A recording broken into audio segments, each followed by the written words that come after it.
Bali mga kamama, pupunta tayo sa shop at dadalhin natin itong gulong. Bali 8 ito. So 4 muna ang dadalhin natin kasi nga hindi kasya sa truck. Mamaya na natin kukunin yung 4. At ipapatanggal natin yung yung rim. Inutusan tayo ng kapapa. Malapit lang naman dito ang shop. Bali, ipapatanggal natin, papaseparate natin sa tire kasi ipagbibili daw ng kapapa yung rim. Kasi meron na kami, hindi na daw gagamitin yung rim. Nako, walang tao. Bakit sarado pa? Ayun, nadala na natin sa shop, pero meron pa tayong 4 na kukunin. Bali, paghihiwalayin lang naman yung rim. Kailangan nilang i-take them apart kasi yung rim ipagbibili natin. Ito yung sa SUV natin. Yung una natin dinala sa truck. Ito sa SUV.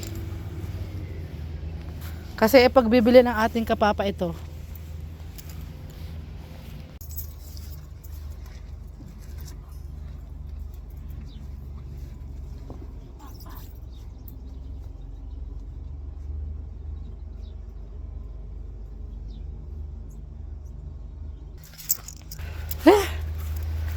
Bigat.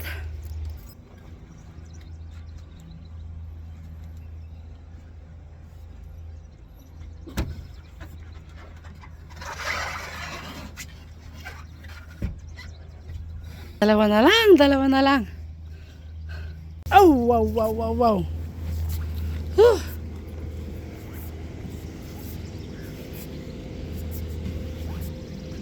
Okay.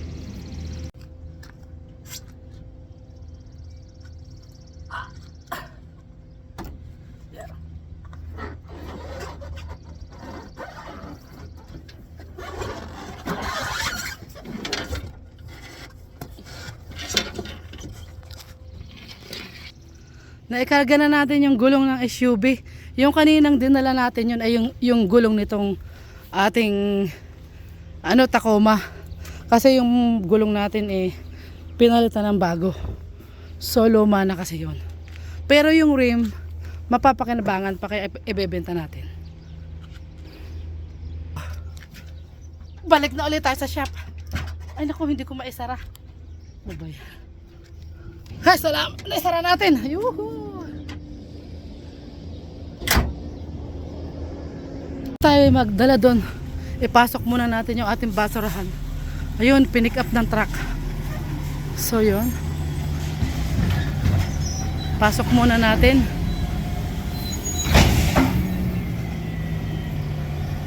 Ayun.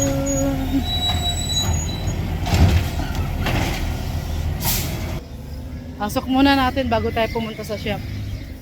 Salamat.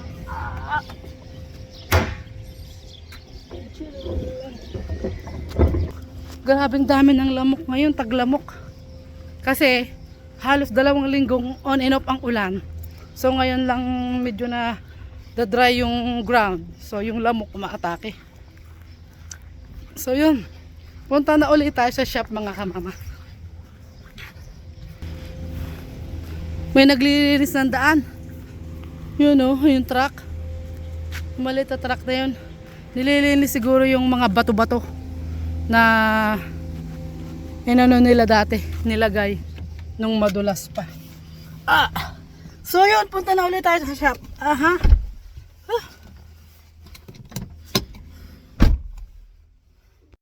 Bali, pag natapos nila, hapon na lang natin kukunin. Pero hindi natin alam kung magkano babayaran natin. Bali, iiwanan natin yung pinaka-tire. Ang dadalahin lang natin ay yung rim. Sa kanila na yung tire, sila na ang magtapon. Or kung meron man silang mga gagawin sa tire, bahala na sila. Basta iiwan na lang natin daw yung tire. Rim lang daw ang ating dadalahin. Sabi ng kapapa natin. Dahil yung rim nga pwede pa yon at ipagbibili daw ng ating kapapa. So mamaya malalaman natin kung magkano yung yung bayad natin doon sa 8 pirasong gulong na yan. Kung magkano ibabayad natin sa shop. Bali paghihiwalayin lang natin yung rim tsaka tire at iiwan natin yung tire rim lang ang kukunin. Tingnan natin kung magkano ang ibabayad natin. Sige. So yun, dalahin na uli natin. So yan yung mga naglilinis ng ating mga daanan, ng mga daan. Yan.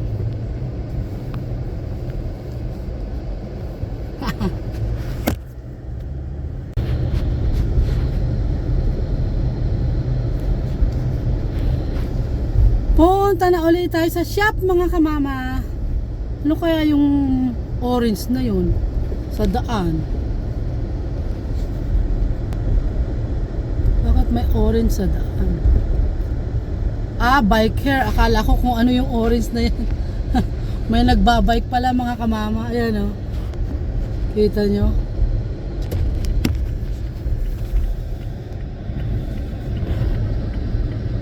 Ayan.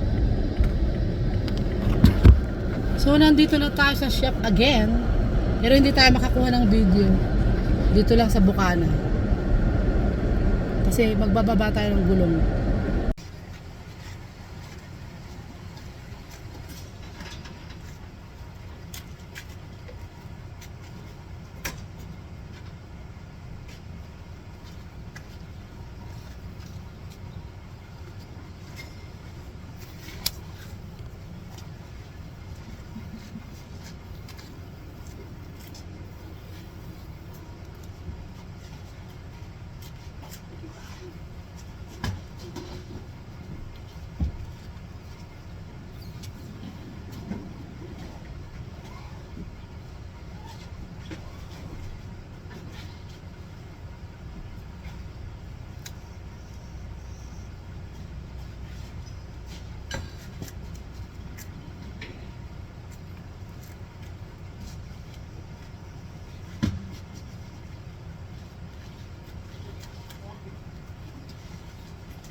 You want to take your other rims back?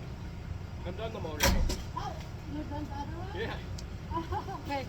Yeah.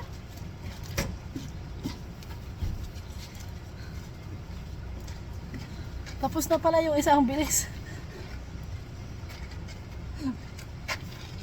Gawa na agad, tanggal agad yung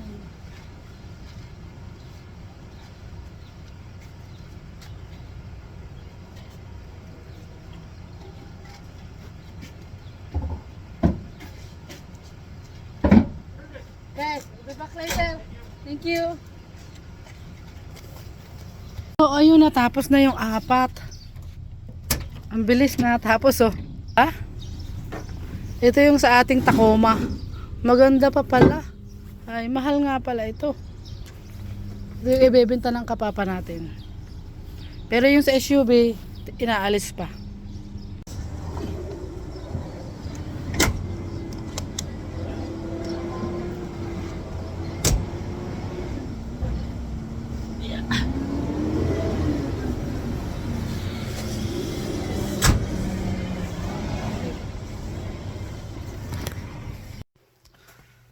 Bali, ngayon lang natin babalikan yung apat na gulong kasi nagdi-deep cleaning tayo dito sa school. So, nawala na yung apat na tao. Ay, dalawang tao. Maglalagay daw sa salamin ng ano, yung parang ididikit para hindi masyadong nakikita. So, balik tayo doon sa shop. Bali, alas 3 na. Balikan na natin. Siguro, kanina pang tapos yun. Kukunin na natin yung apat at babayaran natin. Tingnan natin kung magkano. Napakainit. Grabe. Bakit ang init? Buksan nga natin ang aircon. Bukas naman na. Napakainit ngayon. So, let's go. Kunin na natin yung apat na gulong ng ating SUV.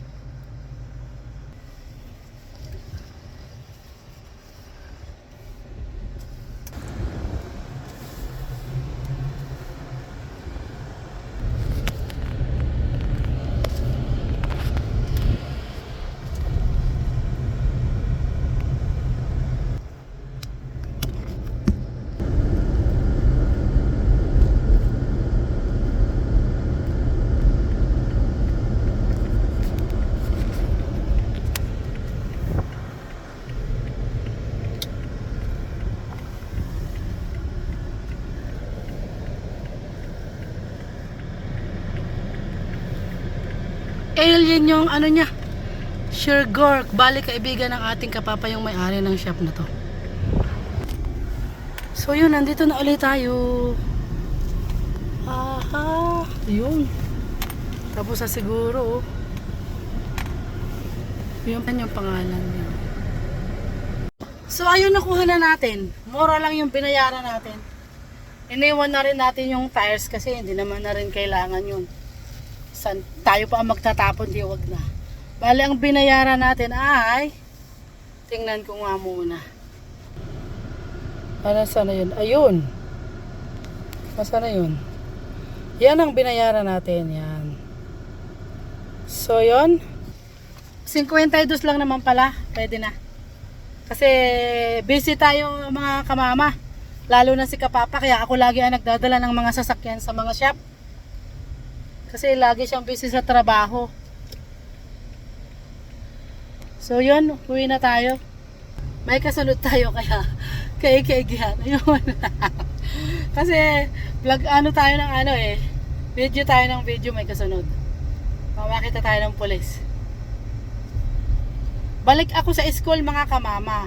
Balik kinuha ko lang kasi alas 4 magsasara yung shop. 3:20 na. So bago magsara, kailangan ko makuha. Dapat si Kapapa nang kukuha, kaya lang alas 4 sarado na mamaya pa ba ang uwi ng ating Kapapa galing sa trabaho. So ito po yung ating rim na kinuha. Ito yung sa SUV natin. Bali yung ating sa Tacoma yung nasa loob. Yun, oh. Yun yung nasa loob. So yan, nakuha na natin. Masaya ang ating Kapapa kasi natapos ko na yung mga dapat niyang gawin. Ay! Ano ba yan? Natapos ko na yung kanyang dapat gawin. Bali, 8 gulong ang pinaghiwalay ng siya. Pero madali lang naman. Kaya lang hindi ko agad nakuha dahil nga naglilinis tayo dito sa school. So, si Papa na yung mag-unload mamaya noon. Kasi nga, isi-sell niya yun sa marketplace. At titingnan din natin kung magkano ang mabibenta natin sa marketplace sa mga rim na yun. So ayun mga kamama, nandito na ulit tayo sa loob ng school. Ipagpapatuloy ko yung ginagawa ko hanggang alas 5. Bali, masaya ang Kapapa natin dahil yung kanyang dapat na trabaho ko na. Ayun, uuwi yung masaya. Siya na mag-unload noon sa bahay. Kasi ibebenta niya ngayon sa marketplace. Hindi natin alam kung magkano mabebenta, magtatawaran pa. So yun, pag yun ay nabenta, sasabihin ko sa inyo mga kamama. So yun, magsisimula na uli ako ng paglilinis. Bali yan, kakakain nga lang natin ng tanghalian, alas 2 na. Ipakita ko lang sa inyo yung aking nililinis. So ayan, ang aking iniwan kanina. Tapos na lahat yung mga table and chairs. Bali, mga shelf ako, konti na lang. Bali, ang hindi ko na lang natapos dito ay yan, mga whiteboard na yan, hindi pa tapos. Dito, at ilalabas natin tong mga table and chairs, lahat ng gamit. At yan ay babakbakin natin ang wax. So ayun, thank you for watching mga kamama. Bye-bye!